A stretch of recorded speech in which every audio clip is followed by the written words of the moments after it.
Logos quiz 2025 Bible റീഡിങ്ങിലേക്ക് എല്ലാ പ്രിയപ്പെട്ട സഹോദരന്മാർക്കും സ്വാഗതം. ഇന്ന് വായിച്ചു കേൾക്കുന്നത് ലൂക്കാ സുവിശേഷം 21 22 അധ്യായമാണ്. അധ്യായം 21. വിധവയുടെ കാണിക്ക. അവൻ കണ്ണുകൾ ഉയർത്തി നോക്കിയപ്പോൾ ധനികർ ദേവാലയ ഭണ്ഡാരത്തിൽ നേർച്ചയിടുന്നത് കണ്ടു.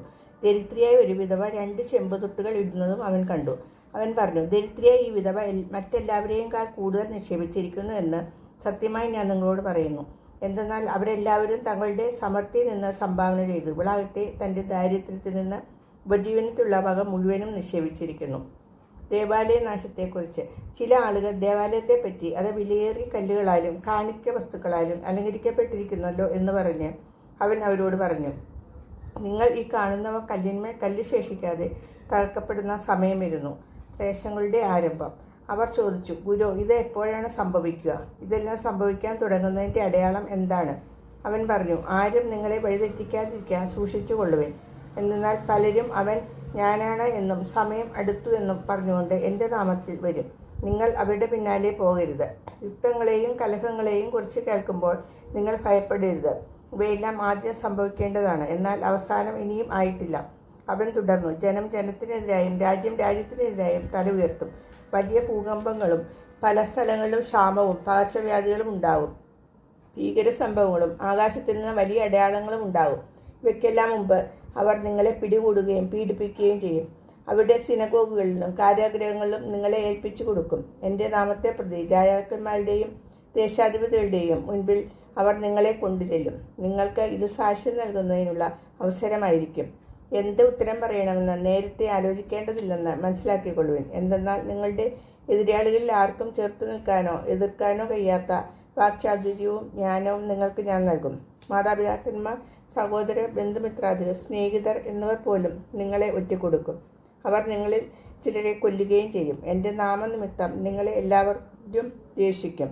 എങ്കിലും നിങ്ങളുടെ ഒരു തലമുടി ഇഴവ പോലും നശിച്ചു പോകുകയില്ല. പീഡനത്തിലും ഉറച്ചു നിൽക്കുന്നതിലൂടെ നിങ്ങളുടെ ജീവനെ നിങ്ങൾ നേടും. ജെറുസലേമിൻ്റെ പതനം. ജെറുസലേമിന് ചുറ്റും സൈന്യം താവളമടിച്ചിരിക്കുന്നത് കാണുമ്പോൾ അതിൻ്റെ നാശം അടുത്തിരിക്കുന്നുവെന്ന് അറിഞ്ഞുകൊള്ളുവിൻ. അപ്പോൾ യൂദയായിലുള്ളവർ പർവ്വതങ്ങളിലേക്ക് പലായനം ചെയ്യട്ടെ. പട്ടണത്തിലുള്ളവർ അവിടം വിട്ടുപോകട്ടെ. ഗ്രാമത്തിലുള്ളവർ പട്ടണത്തിൽ പ്രവേശിക്കാതിരിക്കട്ടെ. കാരണം എഴുതപ്പെട്ടവയെല്ലാം പൂർത്തിയാകേണ്ട പ്രതികാരത്തിൻ്റെ ദിവസങ്ങളാണ് അവ. ആ ദിവസങ്ങളിൽ ഗർഭിണികൾക്കും മുലയൂട്ടുന്നവർക്കും ദുരിതം. അന്ന് ഭൂമുഖത്ത് വലിയ ഞെരുക്കവും ഈ ജനത്തിന്മേൽ വലിയ ക്രോധവും നിപതിക്കും. അവർ വാളിൻ്റെ വാഴ്ത്തലയേറ്റ് വീഴുകയും എല്ലാ ജനങ്ങളിലേക്കും തടവുകാരായി കൊണ്ടുപോകപ്പെടുകയും ചെയ്യും. വിജാതിയുടെ നാളുകൾ പൂർത്തിയാകുന്നതുവരെ അവർ ജെറുസലേമിനെ ചവിട്ടി മെതിക്കും. മനുഷ്യപുത്രൻ്റെ ആഗമനം. സൂര്യനിലും ചന്ദ്രനിലും നക്ഷത്രങ്ങളിലും അടയാളങ്ങൾ പ്രത്യക്ഷപ്പെടും. കർത്താവിൻ്റെയും കടലിൻ്റെയും തിരമാലകളുടെയും ഇരമ്പൽ ജനപദങ്ങളെ സംഭ്രമം ഉളവാക്കും. സംഭവിക്കാൻ പോകുന്നവയെ ഓർത്തുള്ള ഭയവും ആകുലതയും കൊണ്ട് ഭൂവാസികൾ അസ്തപ്രജ്ഞരാകും.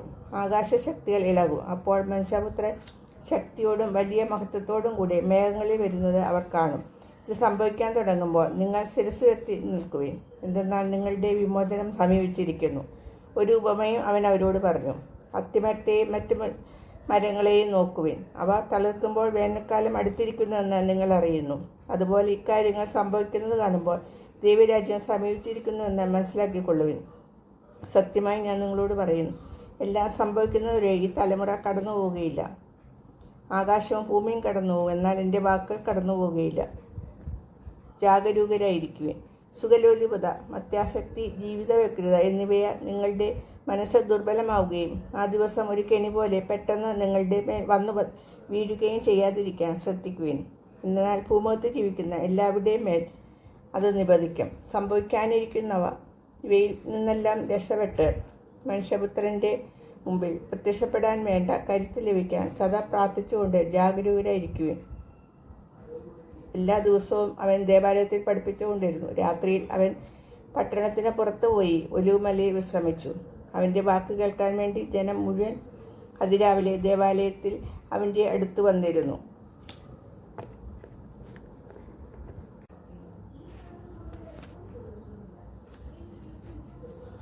അധ്യായം 22. യേശുവിനെ വധിക്കാൻ ഗൂഢാലോചന. പെസഹ എന്ന് വിളിക്കപ്പെടുന്ന പുളിപ്പില്ലാത്ത അപ്പത്തിന്റെ തിരുനാൾ അടുത്തു. പുരോഹിതന്മാരും നിയമജ്ഞരും അവനെ എങ്ങനെ വധിക്കാമെന്ന് അന്വേഷിച്ചുകൊണ്ടിരുന്നു. പക്ഷേ അവർ ജനങ്ങളെ ഭയപ്പെട്ടു. 12 പേരിൽ ഒരുവനും സ്കറിയോത്ത എന്ന് വിളിക്കപ്പെടുന്നതായ യൂദാസിൽ സാത്താൻ പ്രവേശിച്ചു. അവൻ പുരോഹിത പ്രമുഖന്മാരെയും സേനാധിപന്മാരെയും സമീപിച്ച് എങ്ങനെയാണ് യേശുവിനെ വധിക്കാൻ ഒറ്റുകൊടുക്കേണ്ടത് എന്ന് ആലോചിച്ചു. അവർ സന്തോഷിച്ച് അവന് പണം കൊടുക്കാമെന്ന് വാഗ്ദാനം ചെയ്തു. അവൻ അവർക്ക് വാക്കുകൊടുത്തു. ജനക്കൂട്ടമില്ലാത്തപ്പോൾ അവനെ ഒറ്റുകൊടുക്കാൻ അവൻ അവസരം പാർത്തുകൊണ്ടിരുന്നു. ശിഷ്യന്മാർ പെസഹ ഒരുക്കുന്നു. പെസഹ കുഞ്ഞാടിനെ ബലികഴിക്കേണ്ടിയിരുന്ന പുളിപ്പില്ലാത്ത അപ്പത്തിൻ്റെ ദിവസം വന്നു ചേർന്നു. യേശു പത്രോസിനെയും യോഹന്നാനെയും അയച്ചുകൊണ്ട് പറഞ്ഞു, നിങ്ങൾ പോയി നമുക്ക് പെസഹ ഭക്ഷിക്കേണ്ടതിന് ഒരുക്കങ്ങൾ ചെയ്യുവേൻ. അവർ അവനോട് ചോദിച്ചു, ഞങ്ങൾ എവിടെ ഒരുക്കണമെന്നാണ് നീ ആഗ്രഹിക്കുന്നത്? അവൻ പറഞ്ഞു, ഇതാ, നിങ്ങൾ പട്ടണത്തിലേക്ക് പ്രവേശിക്കുമ്പോൾ ഒരു കുടം വെള്ളം ചുമന്നുകൊണ്ട് ഒരുവൻ നിങ്ങൾക്കെതിരെ വരും. അവൻ പ്രവേശിക്കുന്ന വീട്ടിലേക്ക് നിങ്ങൾ അവനെ പിന്തുടരുക. ആ വീടിൻ്റെ ഉടമസ്ഥനോട് പറയുക, ഗുരു നിന്നോട് ചോദിക്കുന്നു, എൻ്റെ ശിഷ്യന്മാരോടുകൂടെ ഞാൻ പെസഹ ഭക്ഷിക്കുന്നതിനുള്ള വിരുന്നുശാല എവിടെയാണ്? സജ്ജീകൃതമായ ഒരു വലിയ മാളിക മുറി അവൻ നിങ്ങൾക്ക് കാണിച്ചു തരും. അവിടെ ഒരുക്കുക. അവർ പോയി അവൻ പറഞ്ഞതുപോലെ കണ്ടു. പെസഹ ഒരുക്കുകയും ചെയ്തു. പുതിയ ഉടമ്പടി. സമയമായപ്പോൾ അവൻ ഭക്ഷണത്തിനിരുന്നു. അവനോടൊപ്പം അപ്പസ്തോലന്മാരും. അവൻ അവരോട് പറഞ്ഞു, പീഡ അനുഭവിക്കുന്നതിന് മുമ്പ് നിങ്ങളോടുകൂടെ ഈ പെസഹ ഭക്ഷിക്കുന്നതിന് ഞാൻ അത്യധികം ആഗ്രഹിച്ചു. ഞാൻ നിങ്ങളോട് പറയുന്നു, ദൈവരാജ്യത്തിൽ ഇത് പൂർത്തിയാകുന്നതുവരെ ഞാൻ ഇനി ഇത് ഭക്ഷിക്കുകയില്ല. അവൻ പാനപാത്രമെടുത്ത് കൃതജ്ഞതാ സ്തോത്രം ചെയ്തതിനു ശേഷം പറഞ്ഞു, ഇത് വാങ്ങി നിങ്ങൾ പങ്കുവയ്ക്കുവേൻ. ഞാൻ നിങ്ങളോട് പറയുന്നു, ഇപ്പോൾ മുതൽ ദൈവരാജ്യം വരുന്നതുവരെ മുന്തിരിയുടെ ഫലത്തിൽ നിന്ന് ഞാൻ പാനം ചെയ്യുകയില്ല. പിന്നെ അവൻ അപ്പമെടുത്ത് കൃതജ്ഞതാ സ്തോത്രം ചെയ്ത് മുറിച്ച് അവർക്ക് കൊടുത്തുകൊണ്ട് അരുളി ചെയ്തു, ഇത് നിങ്ങൾക്ക് വേണ്ടി നൽകപ്പെടുന്ന എൻ്റെ ശരീരമാണ്. എൻ്റെ ഓർമ്മയ്ക്കായി ഇത് ചെയ്യുവേൻ. അപ്രകാരം തന്നെ അത്താഴത്തിന് ശേഷം അവൻ പാനപാത്രം എടുത്തുകൊണ്ട് അരുളി ചെയ്തു, ഈ പാനപാത്രം നിങ്ങൾക്ക് വേണ്ടി ചിന്തപ്പെടുന്ന എൻ്റെ രക്തത്തിലുള്ള പുതിയ ഉടമ്പടിയുടെ ആണ്. എന്നാൽ ഇതാ, എന്നെ കൊറ്റിക്കൊടുക്കുന്നതിൻ്റെ കൈ എൻ്റെ അടുത്ത് മേശമേൽ തന്നെയുണ്ട്. നിശ്ചയിക്കപ്പെട്ടതുപോലെ മനുഷ്യപുത്രൻ പോകുന്നു. എന്നാൽ അവനെ ആര് ഒറ്റിക്കൊടുക്കുന്നു ആ മനുഷ്യന് ദുരിതം. തങ്ങളിൽ ആരാണ് അത് ചെയ്യാനിരിക്കുന്നതെന്ന് അവർ പരസ്പരം ചോദിക്കാൻ തുടങ്ങി. ആരാണ് വലിയവൻ? തങ്ങളിൽ വലിയവൻ ആരാണ് എന്നൊരു തർക്കം അവരുടെ ഇടയിൽ ഉണ്ടായി. അപ്പോൾ അവൻ അവരോട് പറഞ്ഞു, വിജാതിയുടെ മേൽ അവരുടെ രാജാക്കന്മാർ ആധിപത്യം അടിച്ചേൽപ്പിക്കുന്നു. തങ്ങളുടെ മേൽ അധികാരമുള്ളവരെ അവർ ഉപകാരികളായി കണക്കാക്കുകയും ചെയ്യുന്നു. എന്നാൽ നിങ്ങൾ അങ്ങനെയായിരിക്കരുത്. നിങ്ങളിൽ ഏറ്റവും വലിയവൻ ഏറ്റവും ചെറിയവനെ പോലെയും അധികാരമുള്ളവൻ ശുശ്രൂഷകനെ പോലെയും ആയിരിക്കണം. ആരാണ് വലിയവൻ? ഭക്ഷണത്തിനിരിക്കുന്നവനോ പരിചരിക്കുന്നവനോ? ഭക്ഷണത്തിനിരിക്കുന്നവനല്ലേ? ഞാനാകട്ടെ നിങ്ങളുടെ ഇടയിൽ പരിചരിക്കുന്നവനെ പോലെയാണ്. എൻ്റെ പരീക്ഷകളിൽ എന്നോടുകൂടെ നിരന്തരം ഉണ്ടായിരുന്നവരാണ് നിങ്ങൾ. എൻ്റെ പിതാവ് എനിക്ക് രാജ്യം കൽപ്പിച്ചു തന്നിരിക്കുന്നത് പോലെ ഞാൻ നിങ്ങൾക്കും തരുന്നു. അത് നിങ്ങൾ എൻ്റെ രാജ്യത്തിൽ എൻ്റെ മേശയിൽ നിന്ന് ഭക്ഷിക്കുകയും പാനം ചെയ്യുകയും സിംഹാസനത്തിൽ ഇരുന്ന് ഇസ്രായേലിലെ 12 ഗോത്രങ്ങളെയും വധിക്കുകയും ചെയ്യുന്നതിന് വേണ്ടിയത്രേ. പത്രോസ് ഗുരുവിനെ നിഷേധിക്കും. ശിമയോൻ, ഇതാ, സാത്താൻ നിങ്ങളെ ഗോതമ്പ് പോലെ പാറ്റാൻ ഉദ്യമിച്ചു. എന്നാൽ എൻ്റെ വിശ്വാസം ക്ഷയിക്കാതിരിക്കാൻ ഞാൻ നിനക്ക് വേണ്ടി പ്രാർത്ഥിച്ചു. നീ തിരിച്ചു വന്ന് നിന്റെ സഹോദരരെ ശക്തിപ്പെടുത്തണം. ശിമയോൻ പറഞ്ഞു, കർത്താവേ, നിന്റെ കൂടെ കാരാഗൃഹത്തിലേക്ക് പോകാനും മരിക്കാൻ തന്നെയും ഞാൻ തയ്യാറാണ്. അവൻ പറഞ്ഞു, പത്രോസേ, ഞാൻ നിന്നോട് പറയുന്നു, നീ എന്നെ അറിയുകയില്ല എന്ന് 3 പ്രാവശ്യം നിഷേധിച്ച് പറയുന്നതിന് മുമ്പ് ഇന്ന് കോഴി കൂകുകയില്ല. പണവും വാളും കരുതുക. അനന്തരം അവൻ അവരോട് ചോദിച്ചു, ഞാൻ നിങ്ങളെ മടിശീലയോ ഭാണ്ഡമോ ചെരുപ്പോ ഇല്ലാതെ അയച്ചപ്പോൾ നിങ്ങൾക്ക് എന്തിനെങ്കിലും കുറവുണ്ടായോ? അവർ പറഞ്ഞു, ഒന്നിനും കുറവുണ്ടായില്ല. അവൻ പറഞ്ഞു, എന്നാൽ ഇപ്പോൾ മടിശീലയുള്ളവൻ അതെടുക്കട്ടെ. അതുപോലെ തന്നെ ഭാണ്ഡവും വാളില്ലാത്തവൻ സ്വന്തം കുപ്പായം വിറ്റ് വാൾ വാങ്ങട്ടെ.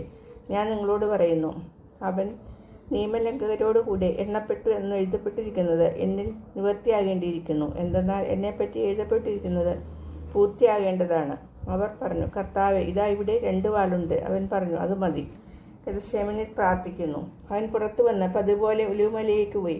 ശിഷ്യന്മാരും അവനെ പിന്തുടർന്നു. അവിടെ എത്തിയപ്പോൾ അവൻ അവരോട് പറഞ്ഞു, നിങ്ങൾ പരീക്ഷയിൽ ഉൾപ്പെടാതിരിക്കാൻ പ്രാർത്ഥിക്കുവിൻ. അവൻ അവരിൽ നിന്ന് ഒരു കല്ലേറ് ദൂരം മാറി മുട്ടിന്മേൽ വീണ് പ്രാർത്ഥിച്ചു, പിതാവേ, അങ്ങേക്ക് ഇഷ്ടമെങ്കിൽ ഈ പാനപാത്രം എന്നിൽ നിന്ന് അകറ്റണമേ. എങ്കിലും എൻ്റെ ഹിതമല്ല, അവിടുത്തെ ഹിതം നിറവേറട്ടെ. അപ്പോൾ അവനെ ശക്തിപ്പെടുത്താൻ സ്വർഗത്തിൽ നിന്ന് ഒരു ദൂതൻ പ്രത്യക്ഷപ്പെട്ടു. അവൻ തീവ്രവേദനയിൽ മുഴുകി കൂടുതൽ തീക്ഷ്ണമായി പ്രാർത്ഥിച്ചു. അവൻ്റെ വിയർപ്പ് രക്തത്തുള്ളികൾ പോലെ നിലത്ത് വീണു. അവൻ പ്രാർത്ഥന കഴിഞ്ഞ് എഴുന്നേറ്റ് ശിഷ്യന്മാരുടെ അടുത്ത് വന്നപ്പോൾ അവൻ വ്യസന നിമിത്തം തളർന്ന് ഉറങ്ങുന്നത് കണ്ടു. അവൻ അവരോട് ചോദിച്ചു, നിങ്ങൾ ഉറങ്ങുന്നതെന്ത്? പരീക്ഷയിൽ അകപ്പെടാതിരിക്കാൻ ഉണർന്നിരുന്നു പ്രാർത്ഥിക്കുവിൻ. യൂദാസ് യേശുവിനെ ഒറ്റുകൊടുക്കുന്നു. അവനിത് പറഞ്ഞുകൊണ്ടിരിക്കുമ്പോൾ ഒരു ജനക്കൂട്ടം അവിടെ വന്ന് 12 പേരിൽ ഒരുവനായ യൂദാസാണ് അവരുടെ മുമ്പിൽ നടന്നിരുന്നത്. യേശുവിനെ ചുംബിക്കാൻ അവൻ മുന്നോട്ട് വന്നു. യേശു അവനോട് ചോദിച്ചു, യൂദാസേ, ചുംബനം കൊണ്ടോ നീ മനുഷ്യപുത്രനെ ഒറ്റുകൊടുക്കുന്നത്? എന്താണ് സംഭവിക്കാൻ പോകുന്നതെന്ന് കണ്ടപ്പോൾ യേശുവിനോട് കൂടെ ഉണ്ടായിരുന്നവർ, കർത്താവെ, ഞങ്ങൾ വാളെടുത്ത് വെട്ടട്ടെയോ എന്ന് ചോദിച്ചു. അവരിൽ ഒരുവൻ പ്രധാന പുരോഹിതന്റെ സേവകനെ വെട്ടി അവന്റെ വലത് ചെവി ഛേദിച്ചു. അത് കണ്ട് യേശു പറഞ്ഞു, നിർത്തു. അനന്തരം യേശു അവന്റെ ചെവി തൊട്ട് അവനെ സുഖപ്പെടുത്തി. അപ്പോൾ യേശു തനിക്കെതിരായി വന്ന പുരോഹിത പ്രമുഖരോട്, ദേവാലയ ശുശ്രൂഷ സേനാധിപന്മാരോടും ജനപ്രമാണികളോടും പറഞ്ഞു, കവർച്ചക്കാരനെതിരെ എന്ന പോലെ വാളും വടിയുമായി നിങ്ങൾ വന്നിരിക്കുന്നുവോ? ഞാൻ നിങ്ങളോടുകൂടി എല്ലാ ദിവസവും ദേവാലയത്തിലായിരുന്നപ്പോൾ നിങ്ങൾ എന്നെ പിടിച്ചില്ല. എന്നാൽ ഇത് നിങ്ങളുടെ സമയമാണ്, അന്ധകാരത്തിൻ്റെ ആധിപത്യവും. പത്രോസ് തള്ളിപ്പറയുന്നു. അവർ അവനെ പിടിച്ച് പ്രധാനാചാര്യൻ്റെ വീട്ടിലേക്ക് കൊണ്ടുപോയി. പത്രോസ് അകലെയായി അവനെ അനുഗമിച്ചിരുന്നു. അവർ നടുമുറ്റത്ത് തീ കൂട്ടി അതിനു ചുറ്റും ഇരുന്നപ്പോൾ പത്രോസും അവനോടുകൂടി ഇരുന്നു. അവൻ തീക്കരികെ ഇരിക്കുന്നത് കണ്ട് ഒരു പരിചാരിക സൂക്ഷിച്ചു നോക്കിയിട്ട് പറഞ്ഞു, ഇവനും അവനോടുകൂടിയായിരുന്നു. എന്നാൽ പത്രോസ് അത് നിഷേധിച്ച്, സ്ത്രീയെ, അവനെ ഞാൻ അറിയില്ല എന്ന് പറഞ്ഞു. അല്പം കഴിഞ്ഞ് വേറൊരാൾ പത്രോസിനോട് കണ്ടിട്ട് പറഞ്ഞു, നീയും അവരിൽ ഒരുവനാണ്. അപ്പോൾ അവൻ പറഞ്ഞു, മനുഷ്യ, ഞാനല്ല. ഏകദേശം 1 മണിക്കൂർ കഴിഞ്ഞ് വേറൊരുവൻ ഉറപ്പിച്ചു പറഞ്ഞു, തീർച്ചയായും ഈ മനുഷ്യനും അവനോടുകൂടിയായിരുന്നു. ഇവനും ഗലീലിയക്കാരനാണല്ലോ. പത്രോസ് പറഞ്ഞു, മനുഷ്യ, നീ പറയുന്നത് എന്താണെന്ന് എനിക്കറിഞ്ഞുകൂടാ. അവൻ ഇത് പറഞ്ഞുകൊണ്ടിരിക്കുമ്പോൾ തന്നെ കോഴി കൂവി. കർത്താവ് പത്രോസിൻ്റെ നേരെ തിരിഞ്ഞ് അവനെ നോക്കി. ഇന്ന് കോഴി കൂവുന്നതിന് മുമ്പ് 3 പ്രാവശ്യം നീ എന്നെ നിഷേധിക്കുമെന്ന് കർത്താവ് പറഞ്ഞ വചനം അപ്പോൾ പത്രോസ് ഓർമ്മിച്ചു. അവൻ പുറത്തുപോയി മനംനൊന്ത് കരഞ്ഞു. യേശുവിനെ പരിഹസിക്കുന്നു. യേശുവിനെ കാവൽ നിന്നിരുന്നവർ അവനെ പരിഹസിക്കുകയും അടിക്കുകയും ചെയ്തു. അവർ അവൻ്റെ കണ്ണുകൾ മൂടിക്കൊണ്ട്, അവനെ അടിച്ചവൻ ആരെന്ന് പ്രവചിക്കുക എന്ന് പറഞ്ഞു. അവർ അവനെ അധിക്ഷേപിച്ച് അവനെതിരായി പലതും പറഞ്ഞു. ന്യായാധിപ സംഘത്തിൻ്റെ മുമ്പാകെ പ്രഭാതമായപ്പോൾ പുരോഹിത പ്രമുഖരും നിയമജ്ഞരും ഉൾപ്പെടുന്ന ജനപ്രമാണിയുടെ സംഘം സമ്മേളിച്ചു. അവർ അവനെ തങ്ങളുടെ സംഘത്തിലേക്ക് കൊണ്ടുവന്ന് പറഞ്ഞു, നീ ക്രിസ്തുവാണെങ്കിൽ ഇത് ഞങ്ങളോട് പറയുക. അവൻ അവരോട് പറഞ്ഞു, ഞാൻ പറഞ്ഞാൽ നിങ്ങൾ വിശ്വസിക്കുകയില്ല, ഞാൻ ചോദിച്ചാൽ നിങ്ങൾ ഉത്തരം തരികയുമില്ല. അപ്പോൾ മുതൽ മനുഷ്യപുത്രൻ ദൈവശക്തിയുടെ വലതുവശത്ത് ഇരിക്കും. അവരെല്ലാവരും കൂടെ ചോദിച്ചു, അങ്ങനെയെങ്കിൽ നീ ദൈവപുത്രനാണോ? അവൻ പറഞ്ഞു, നിങ്ങൾ തന്നെ പറയുന്നല്ലോ ഞാനാണെന്ന്. അവർ പറഞ്ഞു, നമുക്ക് വേറെ സാക്ഷ്യം എന്തിന്? അവൻ്റെ നാവിൽ നിന്ന് തന്നെ നാം അത് കേട്ടുകഴിഞ്ഞു. കർത്താവിൻ്റെ വചനം.